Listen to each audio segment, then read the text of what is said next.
I'm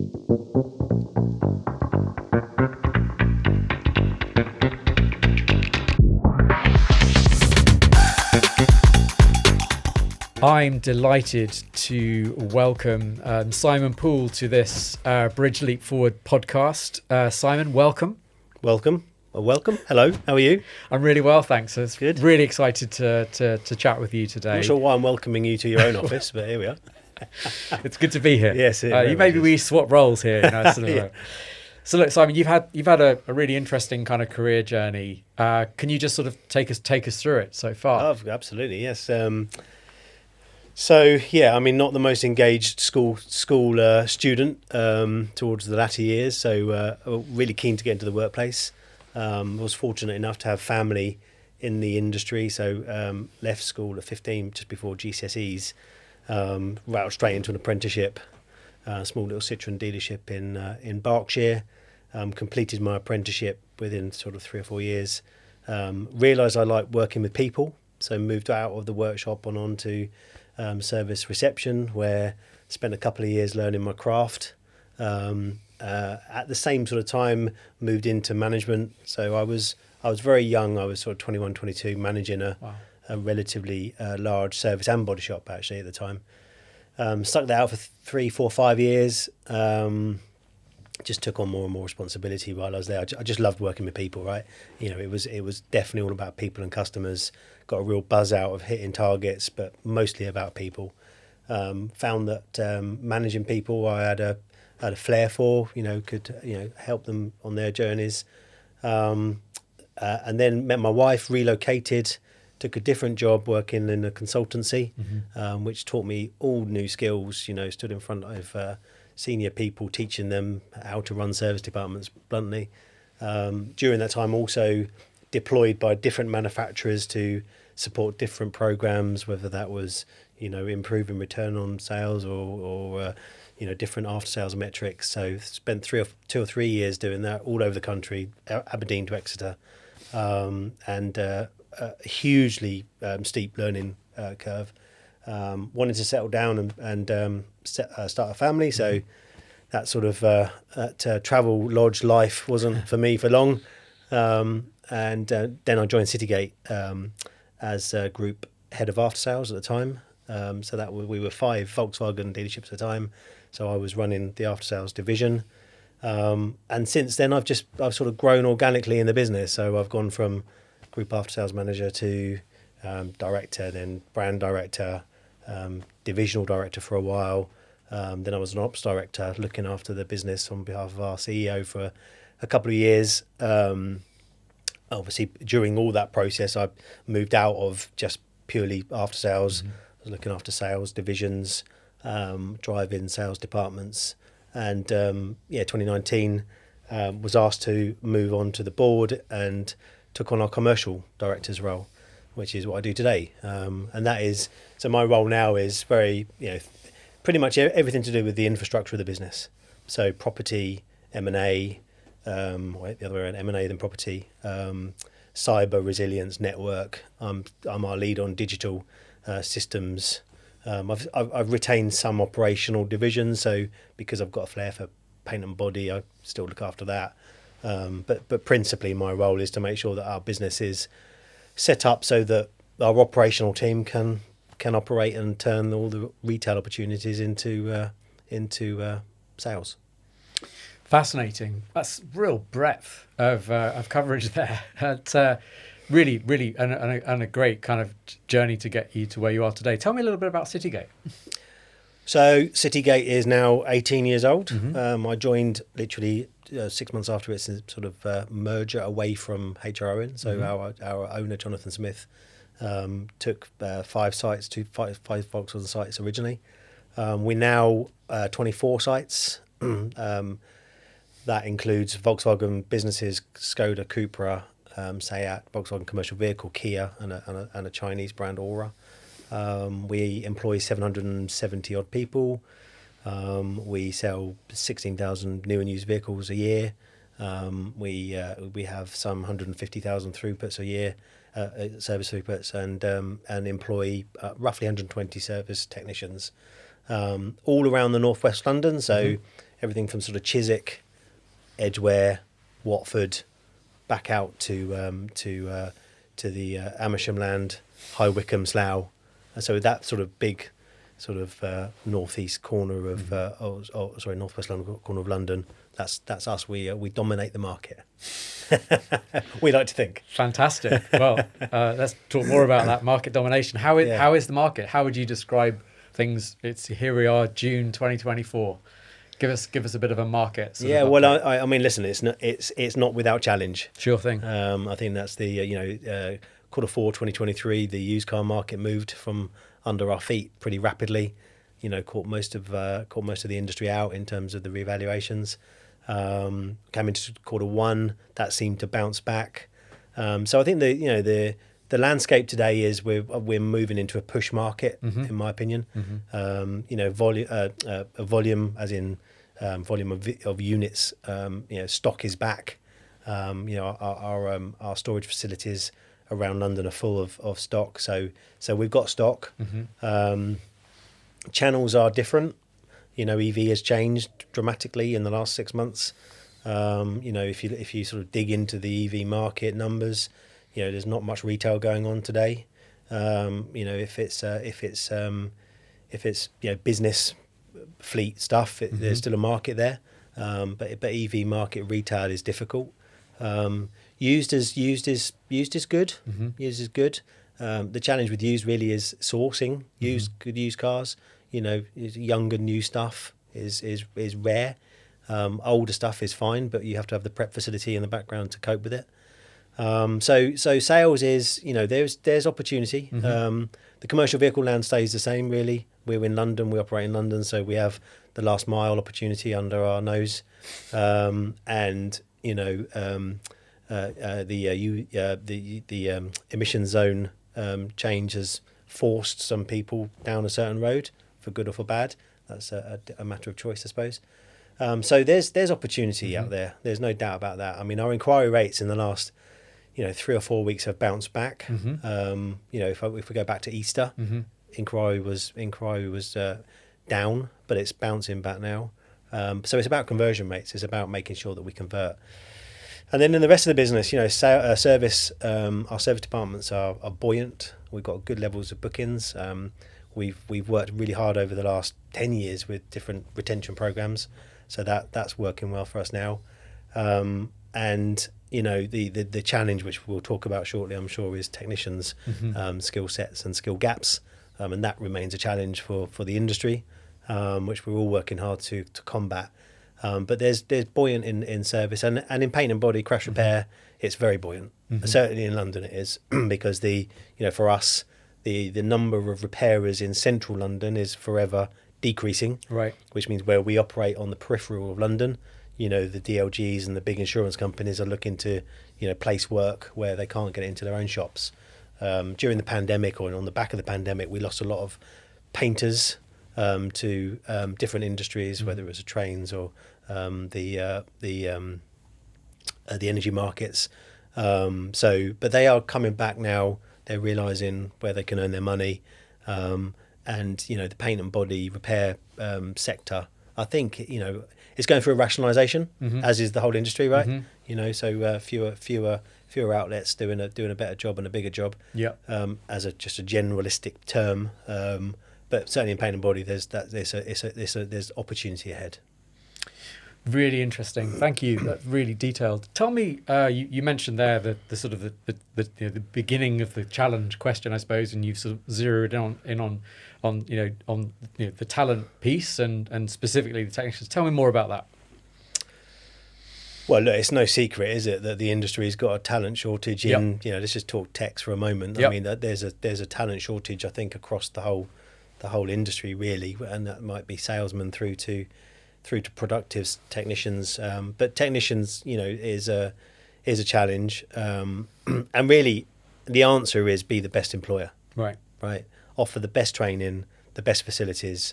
These guys, having been a technician, God, too many years ago, I dread to think, but back in the day, you wanted a workspace that was good for you. You wanted to be able to be productive.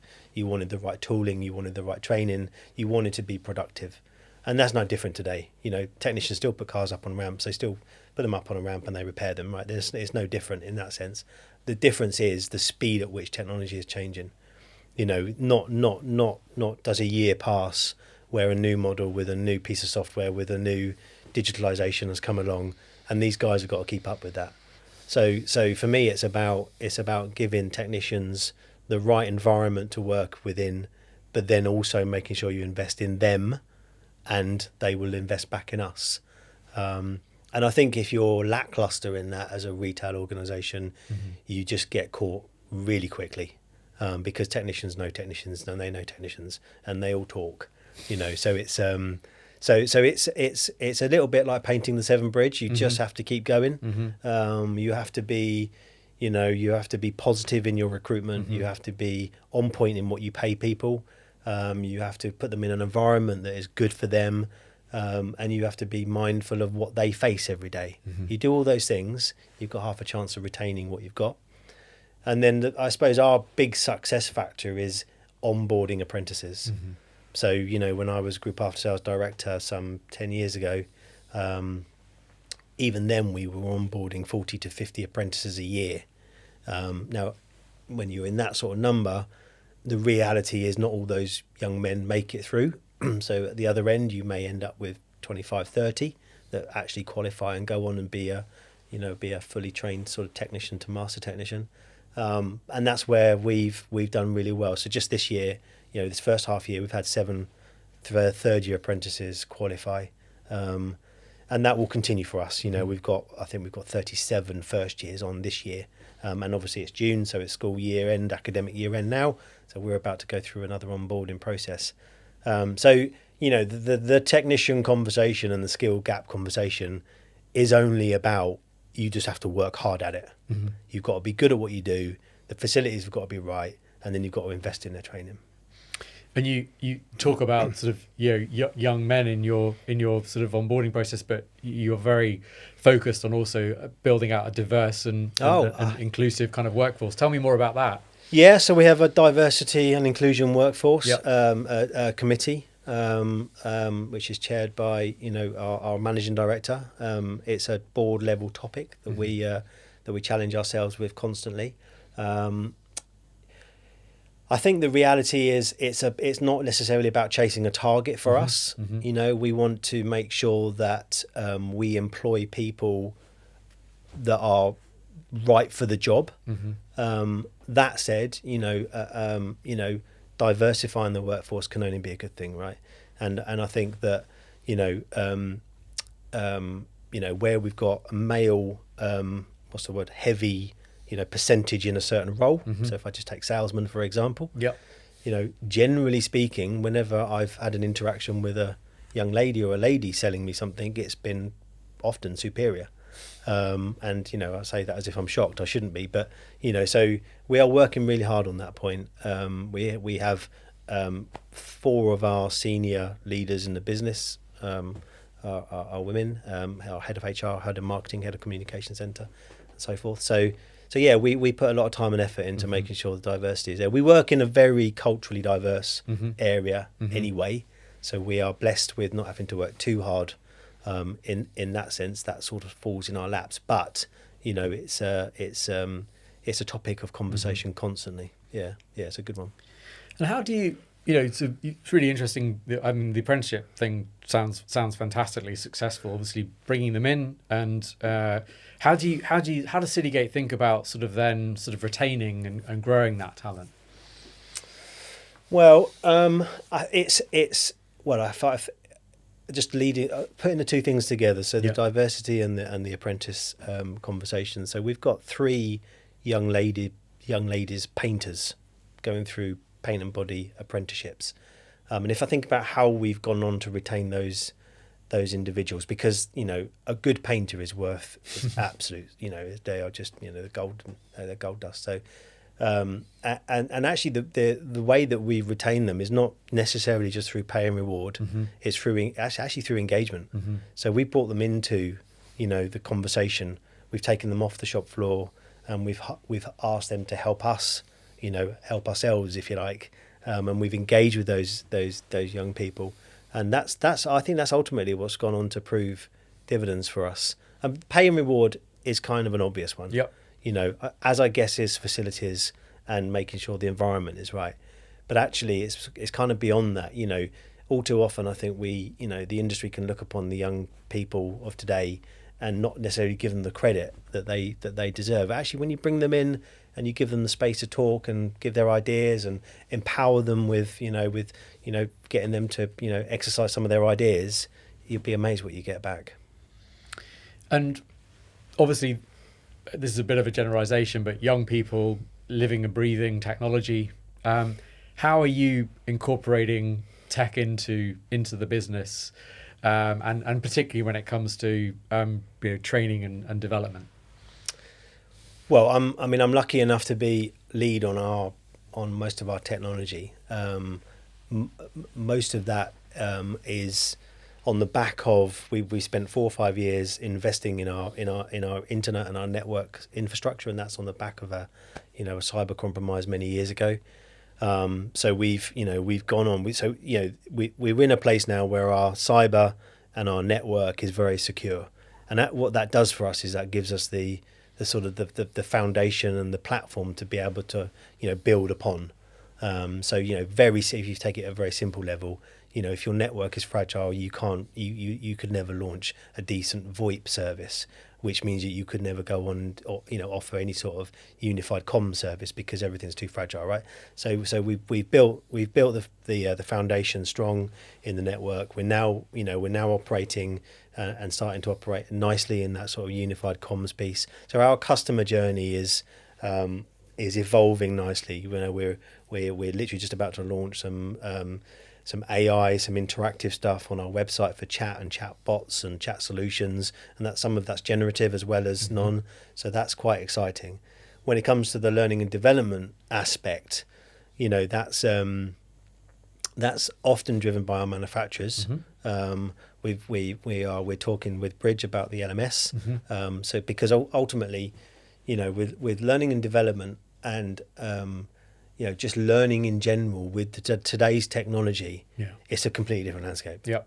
You've got adaptive, you've got gamification. Gamification. Yeah. You've got immersive, interactive learning.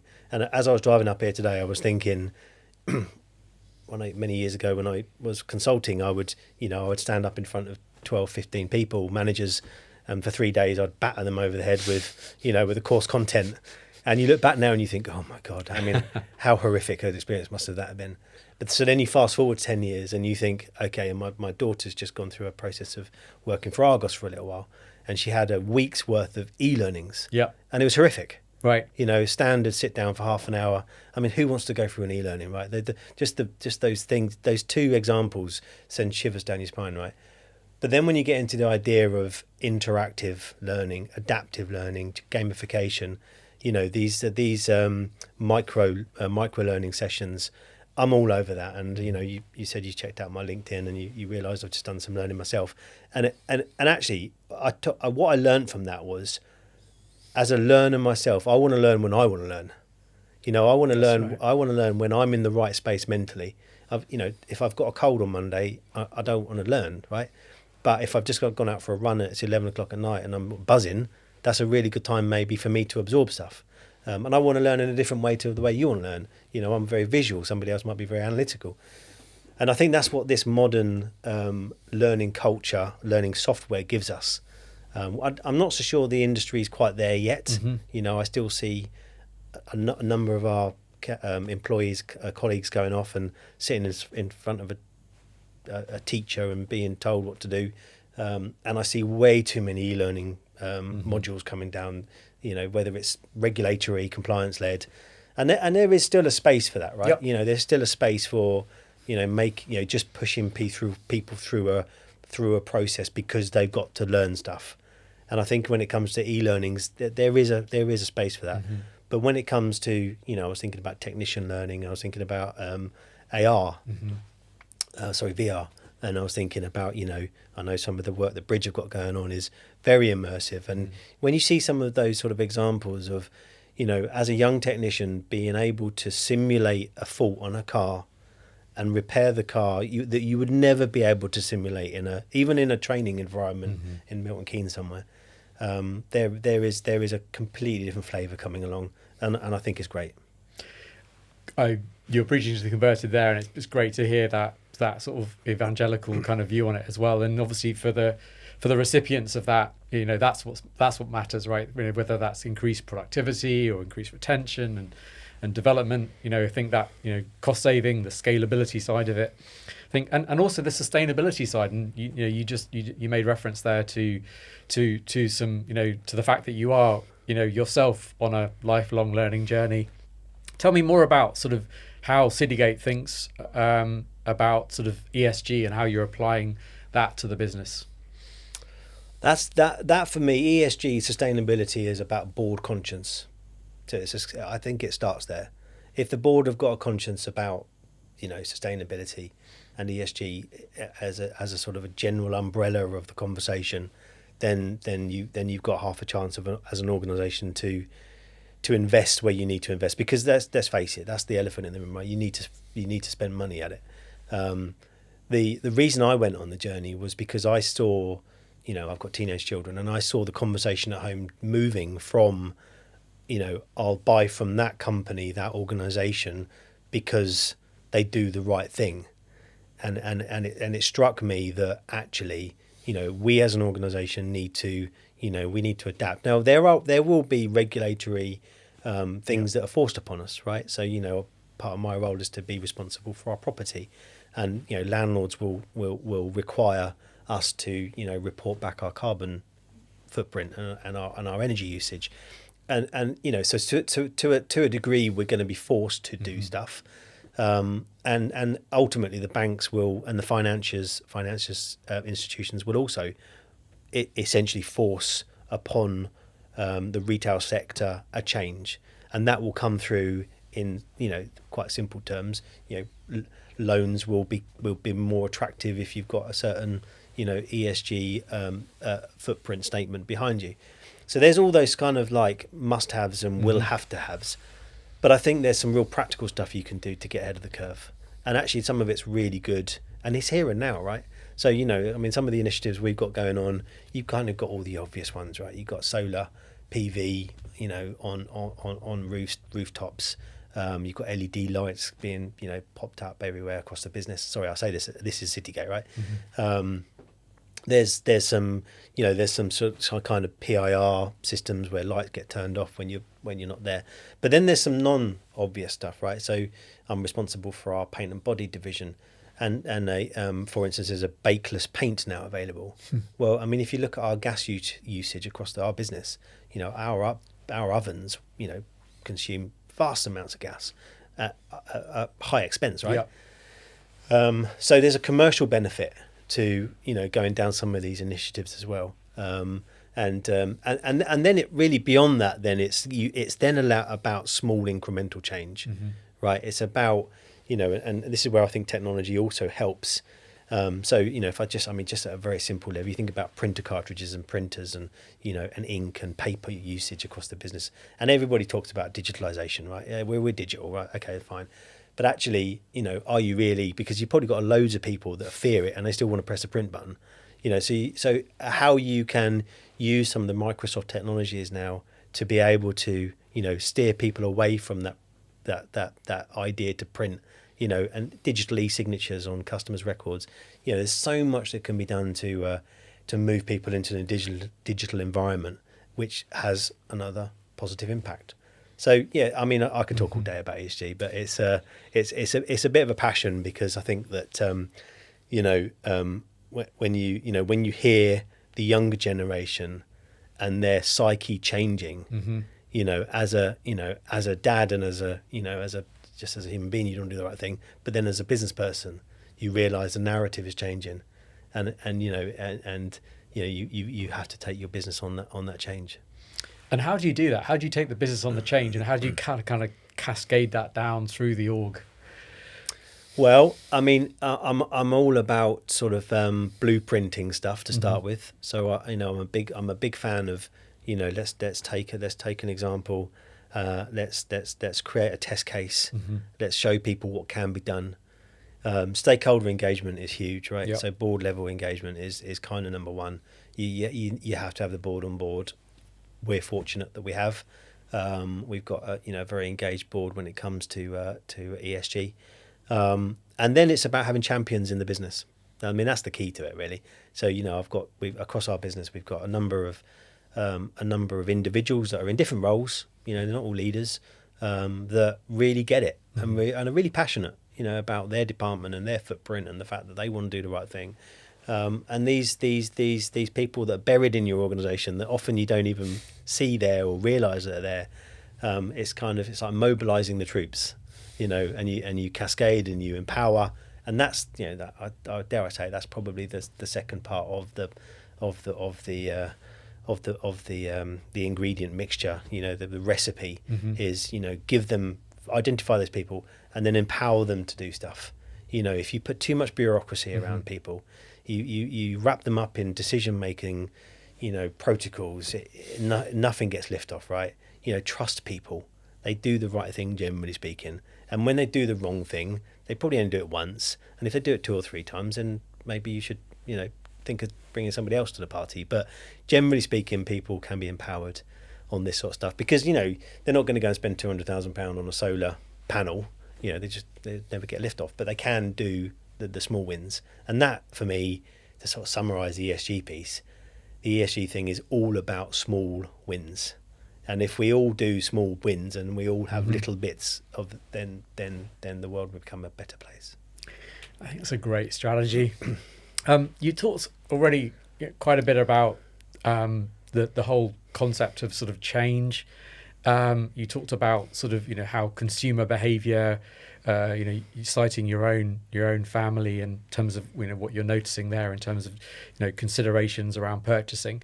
Tell me a little bit about how you've seen the customer journey evolve over your kind of career, and then how are you ensuring, particularly from a sales perspective, I suppose, in a sense, how have you kind of adapted your processes to reflect that change?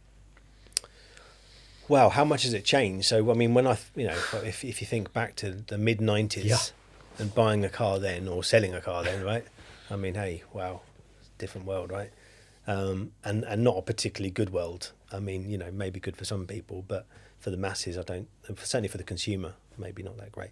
But now we're in a regulatory heavy industry. We're loaning finance, we're selling, vehicles that are 20, 50, 100,000 pounds. This is stuff we have to take seriously. So how has the journey changed? Well, I mean, look, simplistically, you've got the regulations on top of the sales process. So we're sort of forced to slow certain parts of the process down. But I mean, it's well publicised. The consumer now walks into a showroom, 95% of the way down their decision-making process. They've done their research online. They're coming into the organisation. They know what they want, generally speaking, and it's more about the soft skills and the process that we push them through or we take them through. I think what's emerging now, and there's some really good bad examples and there's some really good examples out there, is the online journey, right? And that's, we're all kind of, we're all trying to work out how that online journey works. And I remember Volkswagen launched this sort of initiative a few years ago, Bricks and Clicks, and I still believe it's the right, sort of framework, which is, I was talking about it today with our head of technology, and that is as simple as, if we've got a customer engaged on our website going through, looking at a vehicle, even if we ask them to go through the sales process online, majority of customers will drop out because it's a fear factor, because they're not quite ready to commit, because it's 11 o'clock at night and we'll go to bed. Who knows, right? So to be able to, and I know it's a bit of a cliche, the omni-channel point, but I'm not sure the industry has really worked out yet how to run the two things in parallel. How to have a customer digitally engaged as well as then be able to drop in on the showroom and say, by the way, I was online last night. Oh yeah, we can see you were. Yeah, no problem, Mr. Poole. I can see actually you got your such and such a vehicle into the basket, but you didn't check out. So let's help you with that. And I think that's what's changing. And there's some technology out there now, that really assists that. So we're just about to launch a a product on our website where, if you're on a particular vehicle, and you're looking at the vehicle, a chat will come up, but the chat isn't just there to chat and field questions. We can turn that into an immersive conversation. So then you're there assisting the customer through the journey. And then that gives us the ability to have multi-directional conversations, so we can bring different people in onto the chat at the same time. So the answer, it's no different really. Back in the day, if you think about it, simple as this. So back in the day, as soon as the customer hit the showroom, don't let them leave. Right? They've got to buy a car. That was kind of it. Now it's about, once they're online, don't let them leave. Right? Keep them engaged, keep them informed, be there for them, and don't just stick a chatbot behind that and assume a chatbot's going to do all the heavy lifting for you. He won't, or she won't. Oh, it won't. Sorry. But so be there and be blended, because as a consumer, I want everything, right? I want to do what I want to do, when I want to do it, and how I want to do it. And as retailers, we've got to be there in all those places. We've got to be on WhatsApp. We've got to be on Facebook. We've got to be digitally available. We've got to be physically available. And we've got to be, just available to help that process along. And that I think is what's changed the most. That requirement for support in the digital world. And I think some organisations are just starting to get it. I think the technology's there now. When I say the technology, I'm talking about the chat technology I was talking about there. The ability to check out online. So the finance houses are now starting to support e-signature. And then the operational stuff that sits behind it, the logistics and the how do we get cars to customers, that's all kind of simple stuff. But the finance and the part exchange valuations, these things were difficult 3 or 4 years ago. We're in a much more tech savvy and available space now. So sorry, I've rattled on there, but that's really great. But I think the answer to the question is, back in the day, it was customer comes into showroom, let's get them dealt, right?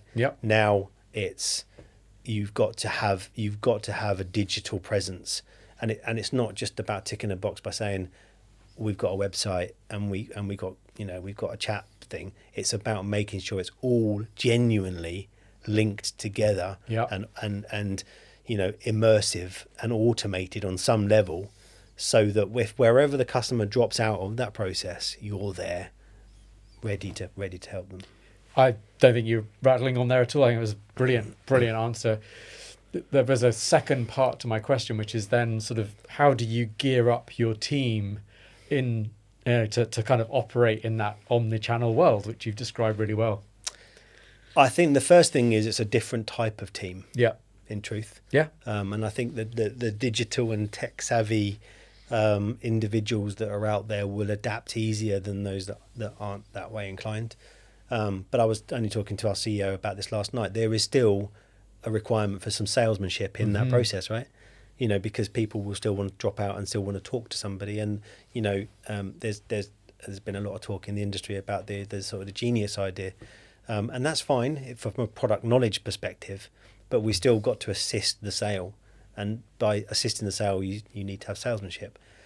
So I think it's an emerging skill set. If I'm honest, I think it's quite unique. People that are digitally savvy, as well as have that sort of salesmanship, and be able to bolt the whole process together with all the right soft skills and interpersonal skills. That they're not in their masses.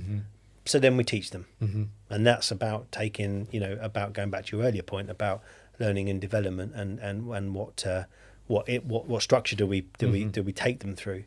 I think this is all emerging. If I'm honest, I think a lot of this is great conversation at the moment, and it's going to be expedited. And let's face it, COVID has just put a grenade up everybody's bottom to get on with this stuff, which is great. And certainly for somebody that embraces all these components, digital, the physical world, the digital world, and the sustainability world, put all those things together, and you've got a good environment. So it's emerging, but I feel that so long as we keep on that path, of developing that thinking, we'll be fine. The danger is you launch a digital online sales process, you stick behind it, dare I say, a traditional sort of salesperson, and it will just... It's a disjointed experience, it'll be a disaster, because it'll be disjointed.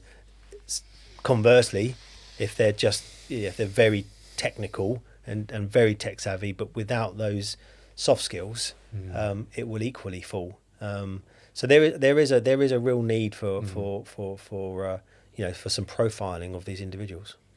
It's fascinating. Just on that point of skills, I suppose, in a sense, when you're looking to bring in new members into the team, into the business, what do you kind of personally look for in an individual? Wow, it depends on the role. Yeah, if I'm honest. Yeah, go for it. I mean, crikey, when back it, I suppose, I don't directly employ front of house people these days, but to be candid and blunt with you, when I did, my first thing was, do I want to go for a beer with a guy? Yep. Because if I do, or lady, yep, then they're going to be somebody that's good with interpersonal skills, and that's going to be an advantage. I mean, the industry now is littered with so many different types of roles. Yeah. That when you're recruiting, you've got to have your head in the role.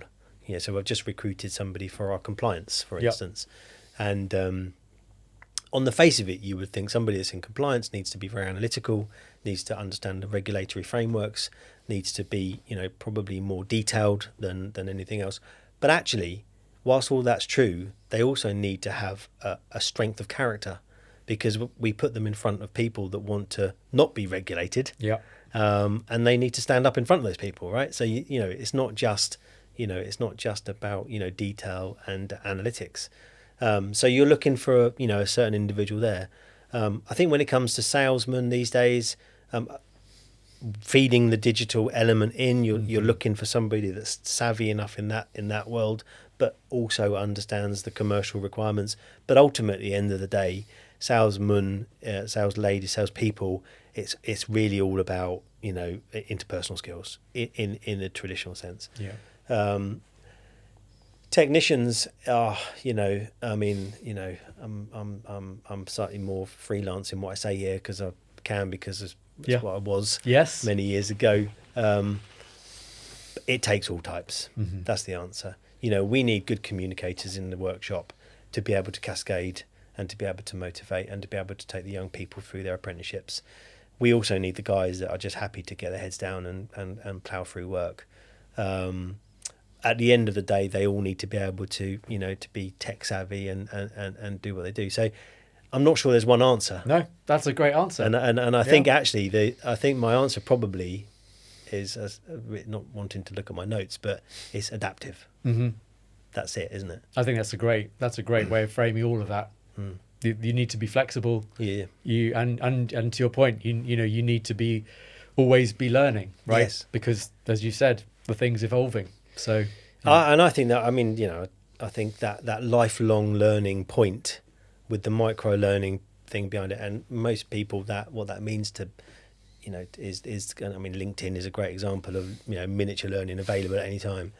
I think that for me, certainly as an individual, that kind of lifelong learning thing is I just commit to it, because I just think the world is moving at such a pace. And there's one thing being resilient enough to keep up with the world today, mm-hmm. and one of the ways you stay resilient is you stay informed, and you stay informed by constantly feeding yourself with knowledge.